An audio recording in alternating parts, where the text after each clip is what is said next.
e também uma instabilidade muito grande no papel, na figura dos religiosos e dos padres. Tanto que o período maior de evasão de vocações sacerdotais, sacerdotes religiosos que deixaram o ministério, foi justamente nesse período aí dos anos 60, virado para os anos 70. Me lembro que no Convento das Perdizes, um dia foi dito que nós não sairíamos mais de hábito na rua, sairíamos de roupa de gente. Então, havia um grupo de senhoras voluntárias no convento que eram as costureiras. E elas, então, foi pedido a elas que fizessem camisas para nós, porque nós tínhamos as camisas que vestíamos debaixo do hábito, que não eram muito apropriadas para sair à rua. Só que elas fizeram todas as camisas do mesmo tecido. Então ficou uma coisa muito estranha, porque parecia uniforme, além do que criava um grande problema na lavanderia, para saber qual camisa era de quem. Porque as camisas eram do mesmo tecido, embora não fosse do mesmo tamanho. Porém, o Tito veio então se unir a nós aqui no convento de São Paulo. E nesse período, uma outra inovação ocorrida na ordem é que nós passamos a ter um pé no estudantado dominicano, como existe hoje aqui a Escola Dominicana de Teologia, que existia na época, funcionando nas Perdizes, e outro pé na universidade.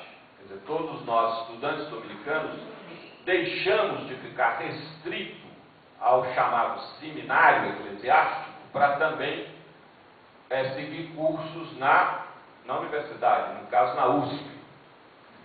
Então, fomos todos estudar, fazer algum tipo de cadeira na USP. O Paulo foi fazer filosofia, o Ivo, o que foi? Filosofia também, eu fui fazer antropologia, o Tito também, eu acho que foi filosofia, não me lembro.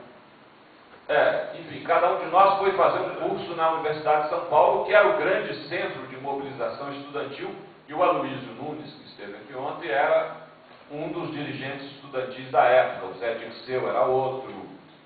Enfim, havia um grupo grande de dirigentes estudantis, aos quais nós nos vinculamos, por causa da facilidade que tínhamos como religiosos de dar apoio às mobilizações estudantis. Sobretudo, abrir o convento para que os líderes estudantis pudessem fazer reuniões, pudessem se encontrar, etc., e até se refugiar.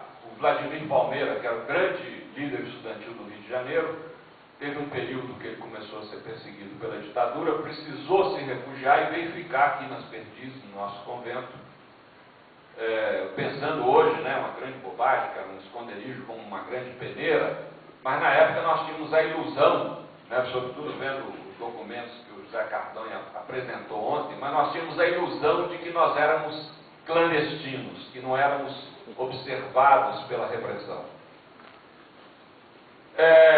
O movimento estudantil, ele se iniciou como um movimento pacífico e como um movimento que tinha um senso corporativista muito forte. Não era ainda um movimento pelo socialismo, para derrubar a ditadura. Era um movimento para, primeiro, preservar a liberdade do movimento estudantil, porque a UNE foi incendiada no Rio, a sede da UNE, que agora vai ser, há uma promessa de ser reconstruída pelo governo Lula, que até agora não se cumpriu, mas pelo menos está na promessa, e as entidades estudantis foram todas proibidas.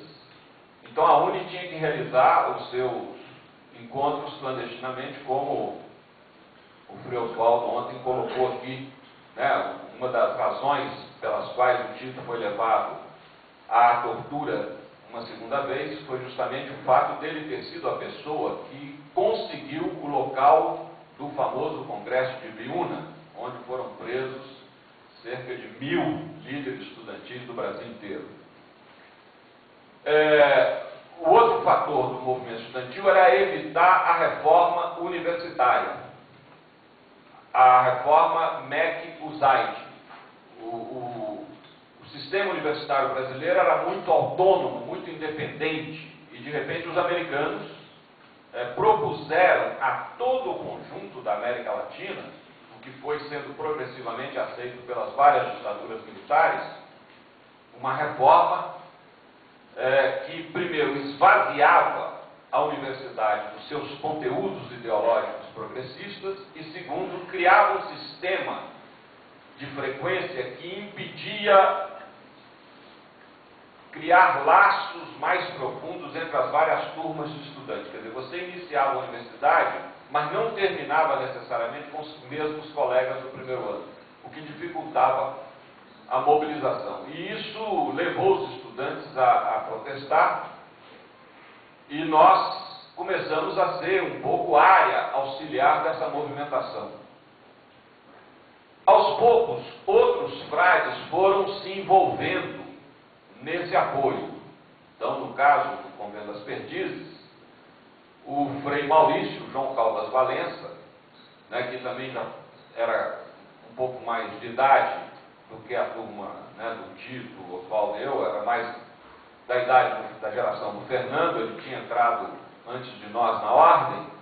O Frei Giorgio Calegari, que chegou da Itália e veio se filiar à província do Brasil, e também foi se enturmando, não tanto com o movimento estudantil. O Frei Jorge se enturmou muito mais com militantes do Partido Comunista Brasileiro.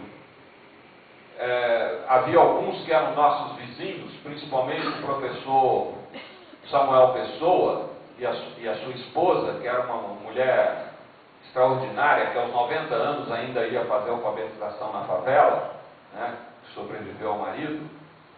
E o Frei Jorge Calegari tinha muitos contatos com esses líderes do Partido Comunista Brasileiro que viviam em São Paulo, muitos deles rompendo com o Prestes para se vincular ao Marighella, porque em 66, quando ficou claro que o Partido Comunista Brasileiro, que tinha o seu grande líder, Luiz Carlos Prestes, não partiria para um enfrentamento maior com a ditadura, houve uma dissidência. E o Marighella foi quem liderou essa dissidência, que primeiro se chama Dissidência Comunista de São Paulo e depois se transforma na Ação Libertadora Nacional, a ALN, ao qual nós nos vinculamos como linha auxiliar de apoio às ações da ALN. Nós nunca, dominicanos, pegamos em armas. Justamente quando o Frei Tito é levado a essa maior e segunda tortura, havia o propósito de que ele deveria, e nós todos, passaríamos pela mesma tortura, como disse o Frei Fernando ontem, fomos salvos pela tentativa de suicídio do Tito, quando ele cortou a artéria. Nós todos passaríamos pela mesma tortura para admitir que tínhamos participado de ações armadas, porque a nossa prisão teve tamanha repercussão no exterior que o presidente Médici, que era o ditador do período que ficamos presos, considerou que não havia substância suficiente para justificar tamanha violência sobre o grupo de frades. Então era preciso que nós, frades, fornecêssemos essa substância confessando a participação em operações armadas, o que nunca fizemos. Mas esse era o propósito da segunda tortura do Tito, e pela qual todos nós, em seguida, iríamos passar se ele não tivesse protestado ao cortar a própria artéria. Esse trabalho de apoio à ALN acabou sendo um trabalho de apoio a várias organizações de enfrentamento com a ditadura. Organizações que algumas delas começaram apoiando o movimento estudantil, algumas apoiando o movimento sindical também, e aos poucos elas foram sendo reprimidas militarmente, ou seja, a ditadura, em vez de tratar as passeatas, as manifestações, como algo pacífico, embora ocupasse ruas e faculdades, etc.,